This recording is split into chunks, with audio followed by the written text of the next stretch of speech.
반갑습니다. 네, 우리가 인사할 때는 부속모합장하고 인사하는 이유가 뭐 때문에 하는 겁니까?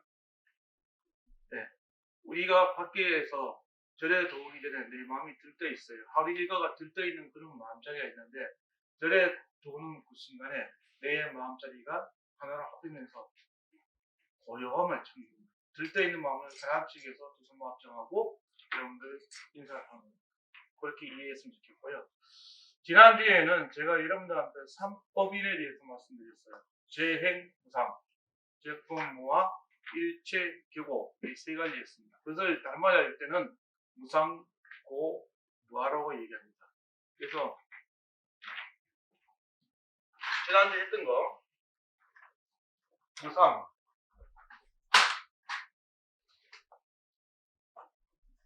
무화, 고인데 다른 말 할 때 쉽게 얘기할 때는요.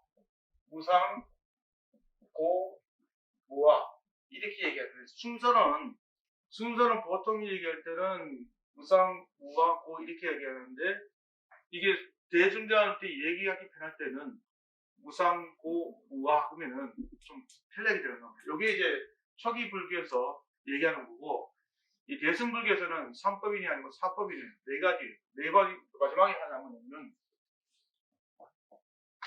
열반 적정. 그래서 하나, 둘, 셋, 넷 이래서 초기 불교에서는 세 개니까 3법인. 대승에서는 네 개라서 4법인이라고 해요. 그래서 오늘은 여러분하고 저하고 얘기할 내용이 뭐냐면은 여기서 제일 그 3법인에서 우리가 살고 있는 중생 세계에서 가장 현실적인 것을 여러분한테 메시지를 전달합니다. 그게 메시지가 뭐냐면은 첫 번째가 그 사성제를 얘기합니다. 사성제에 뭐가 있냐면은 고, 집, 열, 도가 있어요. 자, 우리가 삶에 있어서 내가 느끼고 있는 이 삶을 벗어날 수 있는 게 뭘까? 라는 걸 고민해요. 내가 이 삶에 있어서 내가 벗어날 수 있는 게 뭔가를 고민할 때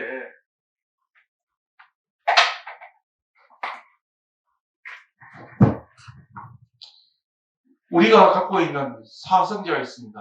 고, 집, 멸, 도가 있는데 이것을 담으면 고성제, 집성제, 멸성제, 도성제라고 해요. 이걸 줄여서 고, 집, 멸도라 얘기하고 정확히 얘기하면 고성제, 집성제, 멸성제, 도성제다. 이렇게 이해하시면 될 것 같고요. 자, 여기서 제가 말씀드리고 싶은 것은 부처님께서 출가를 하셨어요. 그 출가하시기 전에 부처님께서 고민했던 게 있어요.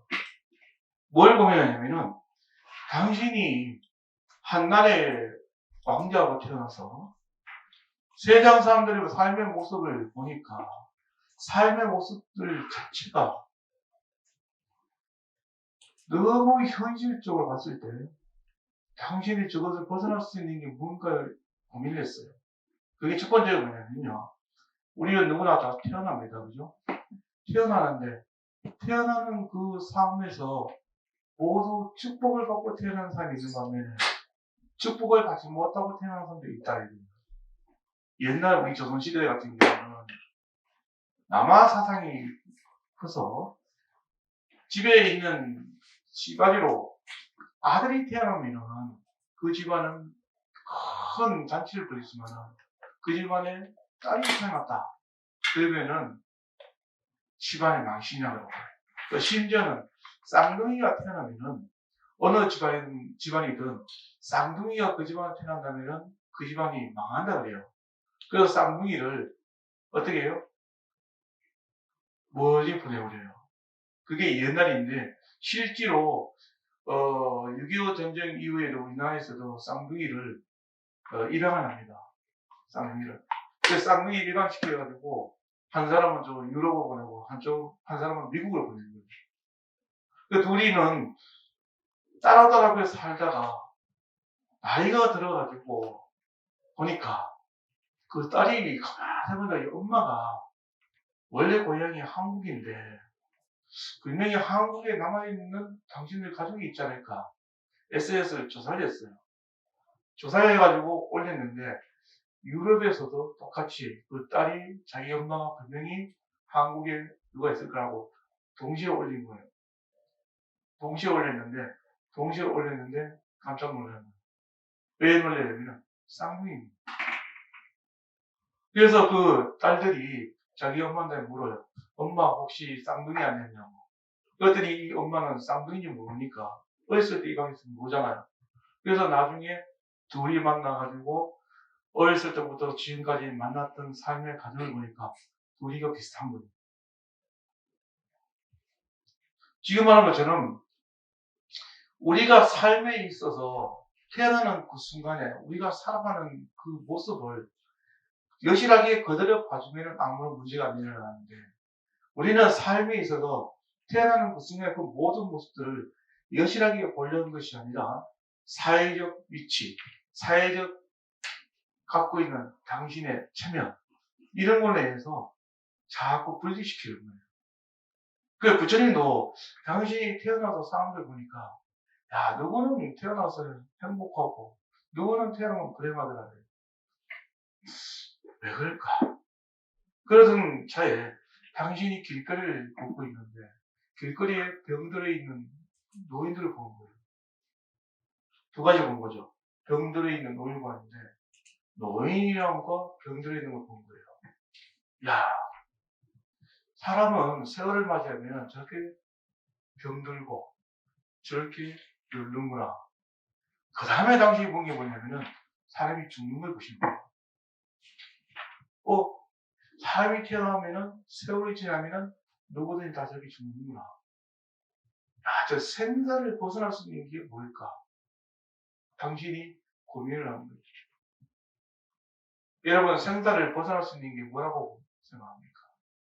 지금 지난주에 했던 무상, 고, 무와 이 세 가지를 여러분한테 말씀드렸는데, 생사를 벗어나려면요, 기본적으로 일체의 모든 것들은 무성한 줄 알고 일체 모든 것은 다 괴로운 줄 알아서 그것이 다 모든 법이 무하라는 것을 알게 되면 이 생사를 여기 열 수 있는 그런 마음속에 준비가 되어 있는 거예요. 그런데 우리는 생사를 여인다는, 여러분은 당장 내일 죽는다고 생각해요. 아니, 오늘 저녁에 죽는다고 생각해보세요. 준비가 되어 있나? 그러면은 거기에 대한 게 뭐가 있냐면 두려움이 생기는 거예요. 그 두려움이 뭐예요? 괴로움이라는 거예요.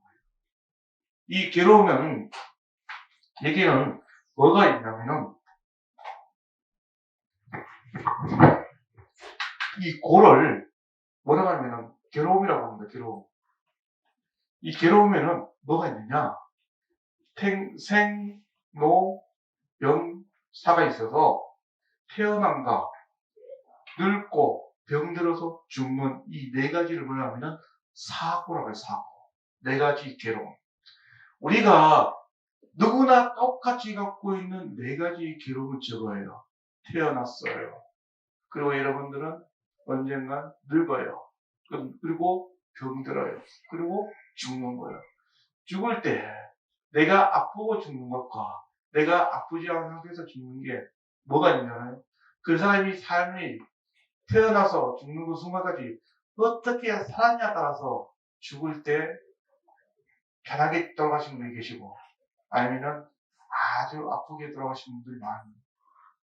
그냥 바로 돌아가시게 되면은 복이지만은 그것도 복이라고 생각하거든요.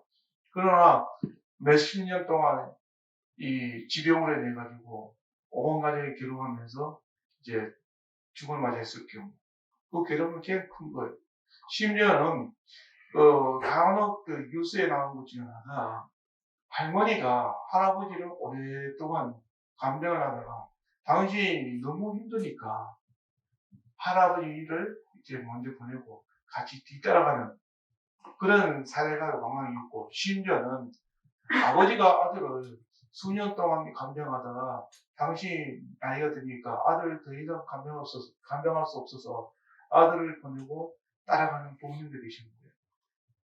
그래서 우리가 태어난 그 자체가 행복이다 했을 때 다른 말로 하면 우리가 이 인간세계에 태어난 자체가 괴로움일 수도 있다.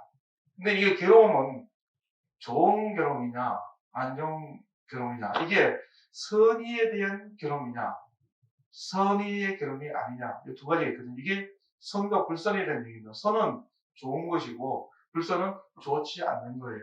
불교에서 얘기할 때는요, 좋은 것과 좋지 않는 것, 이렇게 얘기합니다. 근데 사회에서는 여러분들 뭐냐면은, 좋은 것과 뭐예요? 나쁜 거, 이렇게 얘기해요. 그러나, 이 선악은 서양 철학에서 쓰는 용어라면, 우리 불교에서 쓰고 있는 것은 선과 불선, 좋은 것과 좋지 않는 것. 이렇게 하셔야 돼요. 그래서 여러분이 만나고 있는 모든 사람한테 대화할 때, 너 나빠!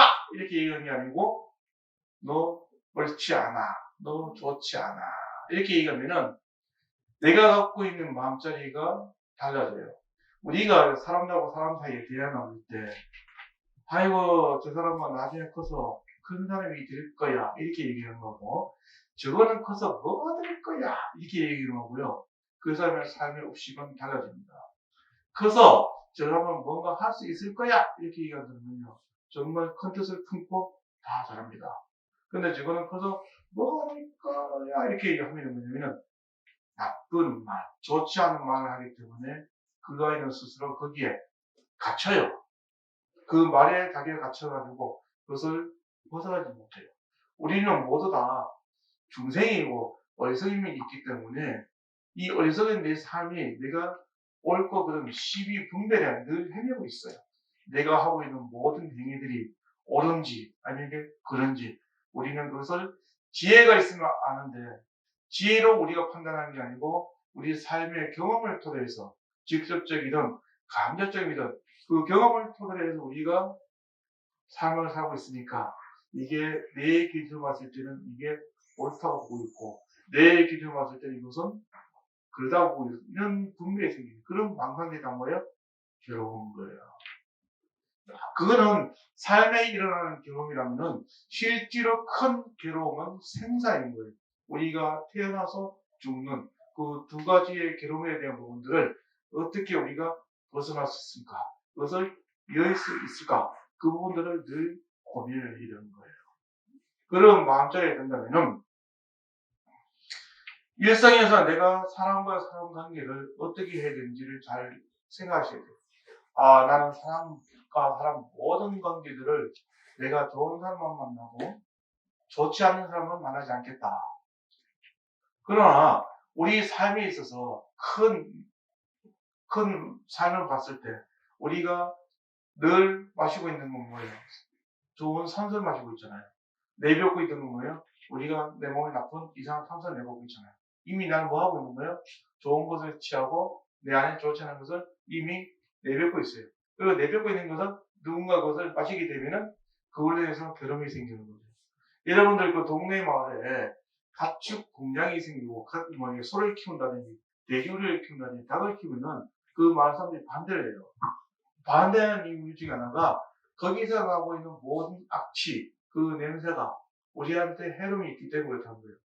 그러면 그걸 반대하고 있으면서 불구하고 당신네들 일주일 중에 체력이 딸리고 힘이 빠지면은 뭐 먹으러 가요? 고기 먹으러 가요.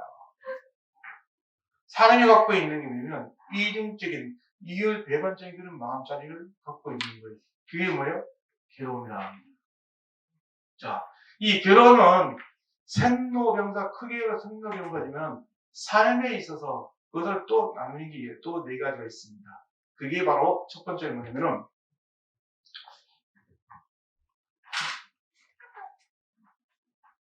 혹시 제가 여러분한테 강의를 설명한 데 있어서 이해가 안 되는 부분이나 혹시 궁금한 거 있으면 언제든지 이 수업 시간을 통해서 또는 쉬는 시간에 저한테 질문하시게 되면 제가 충분히 답변해 드리고 충분히 답변을 못 드리는 부분들은 제가 공부를 해서 다음 주에 정확히 말씀을 드리도록 하겠습니다. 자, 이 괴로움에는 뭐가 있어요? 이걸 네 가지 상여병사를 뭐가 있어요? 사고라 있어요. 네 가지의 괴로움. 네 가지의 괴로움이 있다면은 자, 네 가지의 괴로움이 그것이 뭐라고요? 생로병사. 태어나서 늙고 병들어 죽는 것을 얘기한다. 4가지 괴로움이 있다. 그 다음에 뭐냐면은 8가지의 괴로움이 있다. 위에 거는 뭐냐면은 4, 5, 밑에 거는 8, 5라고 해요. 이 한문을 따지면은 숫자로 4는 넉사자를 두고 얘기하는 거고 8, 9라면 8, 8자를 두고 얘기하는 거예요. 네? 근데 제가 이제 한문 안 쓰고 한글을 쓰고 있는 겁니다. 4가지의 괴로움이 있고 8가지의 괴로움이 있는데 4가지의 괴로움은 상노병사만 여러분들 이제 들었어요. 그러면 8가지의 괴로움이 있는데 그 8가지의 괴로움 중에 첫 번째 뭐가 있냐면은 내가 살면서 미워하는 사람들이 있을 거 아니에요. 미움과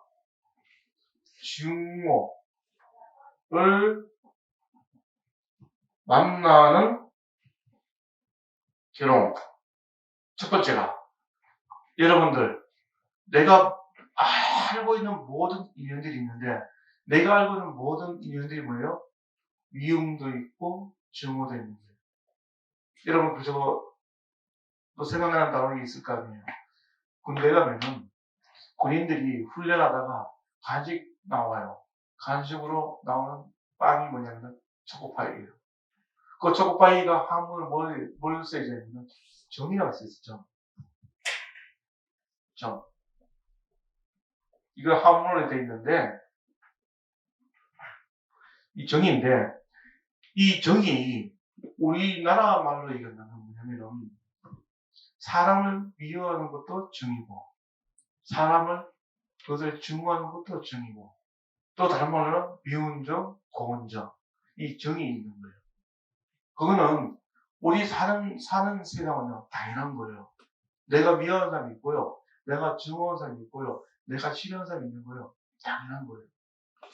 근데 그것을 부정하면 안 돼요.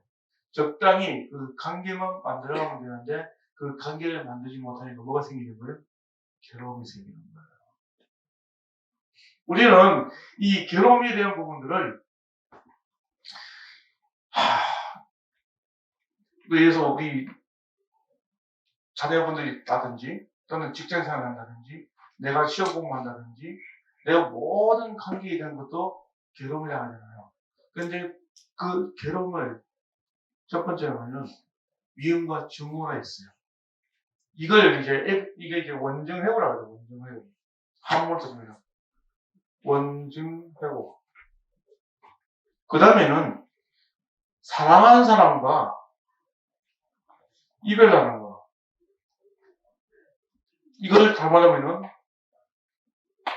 이별리고라고 하는데 담아내면은 생리사별이라는 얘기 있어요. 여러분들 이별이라는 용어 있잖아요. 이별. 그죠?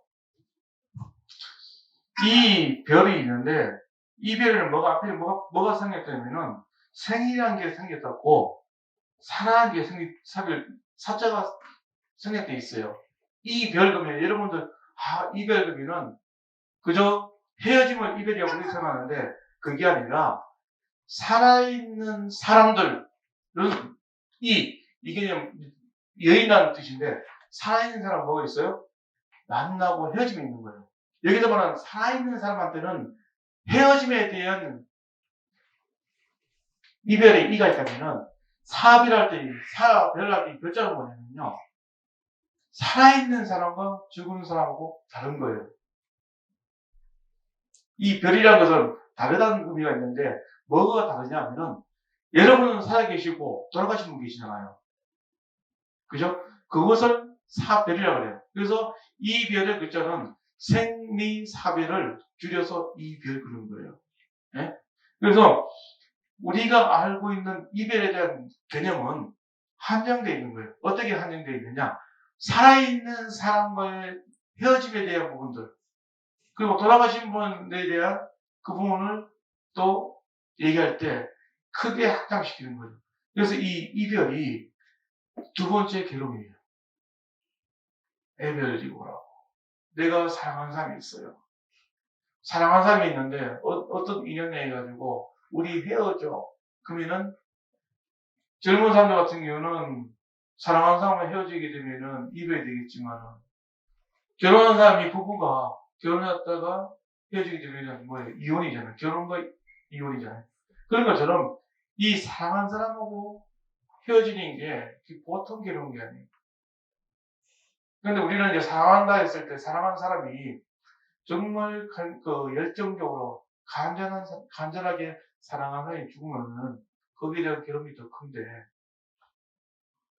요즘 삶에 있어서는 내가 정말로 매일 안 보면 안 되는 그 사랑하는 대상이 뭘까요?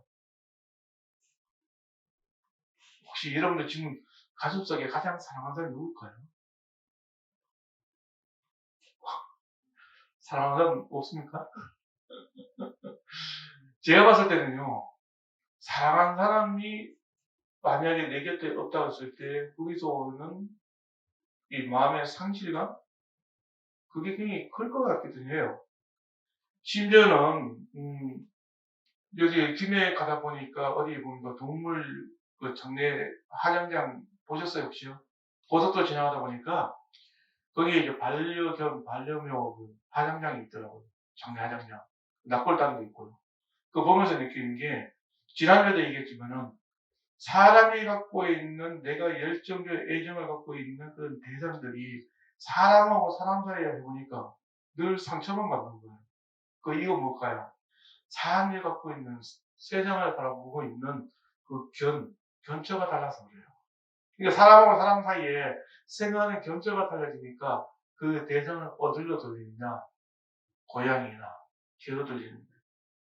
심지어는 고양이를 키우는데 거기에다가 고양이 키우는 거기에 토끼 새끼를 키우면은 그 토끼는 고양이처럼 걸어가요. 반대로 토끼가 키운 고양이가 있으면요, 그 고양이는 토끼처럼 껑충껑충 뛰어요. 보셨어요? 유튜브에 보시면은 그게 많이 나와요. 저는 그거 보면서 느끼는 게, 사람이 갖고 있는 자기의 삶의 의식이 어디에 있냐에 따라서 내가 누군지 실체를 자기가 모르는 거예요. 고양이가 토끼하고 같이 어울리다 보니까 토끼처럼 껑충껑충 뛰는 것은 지금 뭐라고 보고 있는 거예요? 나는 토끼다 이렇게 해서. 그래서 풀만 먹어요, 고양이가. 마찬가지로 우리가 살면서 내가 만나고 있는 내 인연들, 제일 번째 인연이 누구 있어요? 우리 부모님이잖아요. 부모님하고의 인연이 어떤 인연으로 내 부모님하고 만나에 따라서 내 삶의 방식이 달라지는 거예요. 부모님이 늘 인자하면 그 자녀분도 인자해져요. 부모분이 지금 부모가 매 순간마다 이제 부모님끼리 맨날 싸우고 있어요. 그럼 자식은 뭐예요? 나는 절대로 커서는 안 싸울 거야. 그런데 막상 결혼을 보면 싸워요. 그게 뭐냐면은 아까 말한 것처럼 자기가 갖고 있는 삶의 방식이 어떻게 정해지냐에 따라서, 그것을 내가 정해져 있는 그 삶이라고 고정시키면 안 되는데 고정을 시키고 있는 거예요. 토끼가 고양이가 키웠으니까 그 고양이가 토끼가 됐었는 불구하고 스스로가 고양이 내가 토끼다 살고 있으면 그 인생에서 벗어나지 못하는 거죠. 본래 그 뭐예요? 자기 수성은 고양이잖아요. 마찬가지로 이 자리에 계신 여러분들 다 뭐예요? 대승에서 말하는 것처럼 이 자리에 계신 모든 분은 다 불성을 갖고 있어요. 다 부처란 말입니다, 여러분들이. 스스로가 내가 부처라고 생각한다면은 말과 행동 모든 것들이 어떻게 해요? 좀 요겁해져야죠. 점잖해져야죠. 그런데 우리는 스스로가 그 방법이 너무 고리따분한 거예요. 부처님 당시에도 부처님 제자들이, 부처님 보면은 부처님을 존경하는 부류가 한 50% 60% 있다면은 나머지 30% 40%는 보면 부처님을 안 따르려고 그래요. 왜냐면 따르면 너무 괴로운 거예요. 너무 일상이 규칙적이고 너무 반듯하니까. 사람으로 태어난 삶의 업적이 다른데 내가 부처님 같이 살 수가 없는데 불구하고 부처님 같이 살려고 얘기하니까 이 중생들은 근기가 하근기잖아요. 근기가 하이라는 사람은 부처님처럼 살 수가 없어요. 그러니까 부처님이 뭘 보이는 거예요? 잔소리꾼을 보이는 거예요. 마찬가지입니다. 일반 가정에서 부모님이 자녀분한테 내가 바른 말, 고운 말, 내한테 다 인생에 도움이 되는 말이라고 얘기하고 있잖아요. 자녀분 입장에 봤을 때 뭘로 들려요? 잔소리 들리는 거예요. 제일 중요한 거는 부모가 솔선수범이 되는 거예요. 모든 생활에 있어서 반듯하게 생활하면서 자녀분한테 이거 해라 저거 해라 하면은 자녀들은 그 얘기를 이거 해라 저거 해라 하기 이전에 알아서 움직여져요. 그런데 그걸 못하니까 어때요? 괴로움이 오는 거예요. 어떤 괴로움이 와요? 사랑하는 사람에 대한 증오가 생기는 거예요. 부모님 낳으신 부모님을 사랑해야 되잖아요. 부모님을 사랑해야 되는데 불구하고 부모님을 증오한다고요. 제가 그런 사람들 많았습니다. 부모를 증오한 이유 중에 하나가 뭐냐면은 부모가 너무 가난하다 이거예요. 부모가 가난하기 때문에 내 삶의 이 모습이 이거밖에 안 된다 이거예요. 누구 탓이냐? 부모 탓이라 얘기하는 거예요. 불교는 뭘 보고 있는 거예요? 부모 탓이 아니라 자기가 전생에 만들어 있는 어변, 인가, 그걸로 인해서 부모님 몸에 빚어서 태어났기 때문에 어쩌면 그 부모하고 나는 과거 생에는 또 다른 인간관계가 있기 때문에 부모가 다시 만나게 되는 거지. 그런 인가 없었으면 부모가 다시 안 만나져요. 그걸 아셔야 돼요. 그리고 여러분들이 복을 많이 듣고 있는 것 중에 하나가 전 세계 많은 세계 중에서 대한민국, 네? 이 부산, 이곳에 태어나는 게 얼마나 행복한 겁니까? 1년 365일 여러분들은 춥지 않잖아요. 추워요? 이게 저쪽 위에 지방 봤을 때는 춥지만 여러분들이 얼마나 좋습니까? 바다가 가까이 있고 산이 가까이 있고 그리고 여러분들 이 공간 속에서 얼마든지 여러분들 마음껏 누릴 수 있는 게 복이 많은 거예요. 그런 복이 있기 때문에 여러분들 이 자리에 있는 거라고 봐야 돼요. 적어도 그 부모에 대한 사랑에 대한 부분들을 증오를 갖고 있는 그런 자녀들이 없었으면 좋겠는데 사회는 또 안 그래요. 지금 현실 사회는 뭐 코로나 때문에 지금 많은 사람들이 힘들어하잖아요. 그 코로나가 많이 힘들어하니까 그 힘들어하는 부모들이 자식들한테 그 역할을 못 해주니까 동반해서 이제 많은 그 사고가 생기거든요. 그거 볼 때마다 안타까운 게 뭐냐면요. 내가 얼마든지 열심히 하면 다 일이 만들어져요. 솔직히 말해서 여러분들 사회에서 적응을 못하고 있다. 그럼 출가하시면 돼요. 저리 오시면요. 다 해줘요. 여러분들 잘 떴다. 잠대 한 방 줘요. 먹을 거 없다. 아침, 점심, 저녁 정확한 시간에 정시에 밥을 먹어요. 공양을 합니다. 그리고 규칙적인 생활을 해요. 굉장히 건강해져요. 그리고 어떻게 돼요? 마음이 또 여유로워집니다. 이 바깥 생활에서는요. 이 삶과 사람이 너무 치열하게 경쟁을 하다 보니까 그 치열한 경쟁 속에 괴로움이 있다면은 우리 출가하는 저 집안에서는요. 그런 경쟁에서는 조금 뒤로 좀 물러나 있습니다. 그러니까 그 사랑한 사람에 대한 또는 이별에 대한 그런 부분들을 매달리면은 누구만 괴로운 거예요? 나만 괴로운 거예요. 그 다음에 세 번째 뭐냐면은 얻고자 하는 것을 얻지 못한 괴로움. 괴로고 얻고자 하는 것을 얻지 못한 괴로움. 이것을 한문으로 보면은 구부득고라고 해요.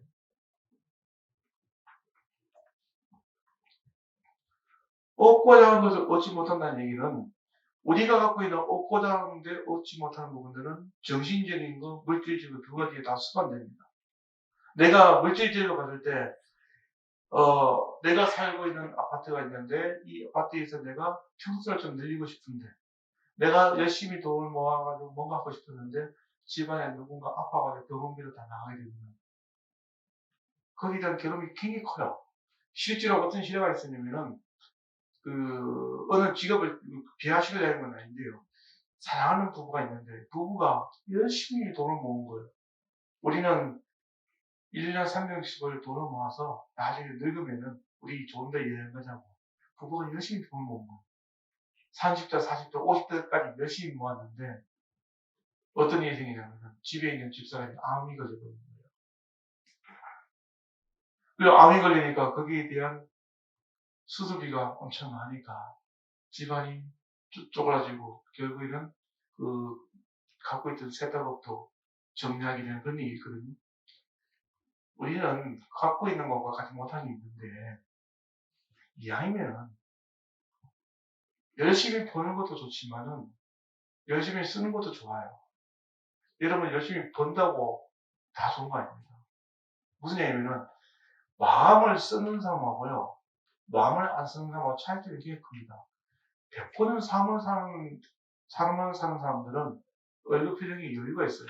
늘 베푸고 남기기 때문에. 그 베푸는 삶이 되면은 그런 게 없는데, 베푸는 삶이 없는 사람은 인색하면요, 그 괴로움이 커요. 남들보다. 내 거 누가 가져가면요 못 견뎌합니다.